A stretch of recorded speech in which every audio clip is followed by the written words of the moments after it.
Matapos ang naging usap-usapan sa social media, nagsalita na rin si Kim Chiu sa pamamagitan ng kanyang ex account. Agad na nagtrending ang kanyang pahayag kung saan sinabi niyang ayaw na sana niyang lumaki pa ang issue. Ngunit nais niyang ipaliwanag ang panig ng kanyang mga taga-suporta. Ayon kay Kim, hindi raw nararapat na tawaging chip o kachipa ng kanyang supporters dahil naniniwala siyang ang kanilang naging reaksyon ay bunga lamang ng pagmamahal at pagiging protective sa kanilang iniidolo. Iginiit din niyang hindi niya kinukonsinti ang anumang maling asal, ngunit mas nanaisin niyang pairali ng pag-unawa sa sitwasyon. Sa kanyang tweet, sinabi ni Kim, ayaw ko na sanang palakihin ito. Pero bilang mga taga-suporta, hindi naman siguro katsipan ang tawag doon.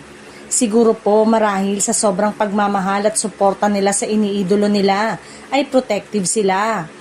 Initial reaction po siguro ito. Dagdag pa niya, hindi sa tinotolerate ko sila. Pero sana hinayaan na natin ito kung wala ang mga taong ito na sumusuporta at lubos na nagmamahal sa atin, wala rin tatangkilik sa lahat ng ginagawa natin. Marami ang nagpahayag ng paghanga sa naging pahayag ng aktres dahil sa mahinahon nitong pagharap sa issue. Para sa ilan, ipinakita ni Kim ang pagpapahalaga lamang sa kanyang mga taga-suporta kundi pati na rin sa kahalaga ng respeto sa magkabilang panig. Sa ngayon, umaasa ang maraming netizen na tuluyan ng matapos ang issue at manatiling maayos ang samahan ni Kim Chiu at Vice Ganda.